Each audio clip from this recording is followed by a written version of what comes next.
Okay, it's been a while. I know you've been waiting, and trust me, tonight's story was worth it. We're going back to New Orleans, where the streets never really sleep, and where love isn't always what it seems. This is a story about desire, temptation, and one tarot reading that should have been taken as a warning. If you've been craving something dark, romantic, and a little bit haunted, you're in the right place. Let's dive into the Devil's Card. So picture this. It's a late night in New Orleans. The French Quarter is buzzing like usual, jazz spilling out of the bars, the air heavy with humidity and mystery. But Camille, she's wandering the streets, feeling a little restless, a little heartbroken, and maybe looking for something she shouldn't. That's when she spots this tiny tarot parlor squeezed between a voodoo shop and a jazz club. Totally one of those places you walk past and think, yep, haunted for sure. Inside, it smells like incense and wilted roses. At the table sits Madame Lavelle, this fortune teller with bangles stacked up her arm. She doesn't even say hi, just, you came for answers of the heart. Camille freezes because, yeah, she's been thinking about Julian. Julian, the bartender, dark eyed, ridiculously charming, maybe too charming. Madame Lavelle shuffles her cards. First card, the lovers. Okay, that checks out. Second card, the tower. Not great.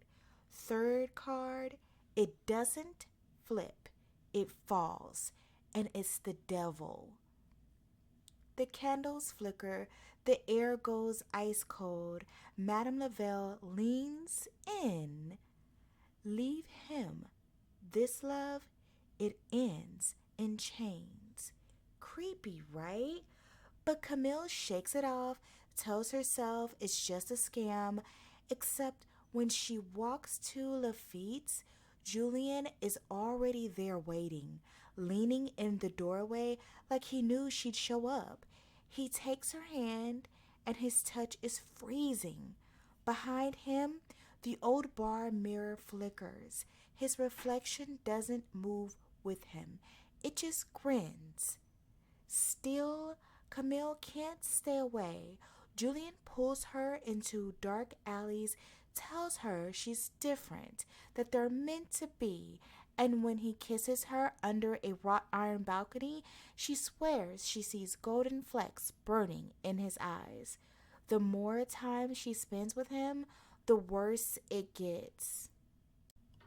She stops answering friends, stops going to work, and somehow Julian is always there.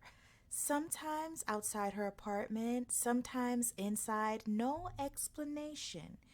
You don't need anyone else, he whispers. We're bound. The shadows in her room start moving toward him. Her dreams filled with the devil card. Only now it has Julian's face.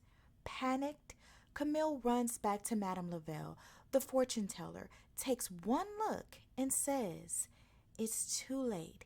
He's not a man. He's marked. And now so are you.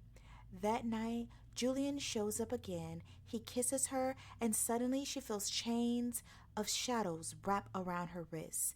She looks at the mirror, and her reflection is trapped, begging. Julian just smiles.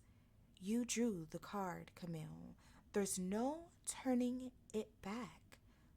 Now, tourists in the quarter whisper about a pale girl walking hand in hand with a man whose eyes glow faint gold. Some say they've heard screams, followed by laughter that doesn't belong to anyone alive. And in Madame Lavelle's parlor, one card won't shuffle back into the deck.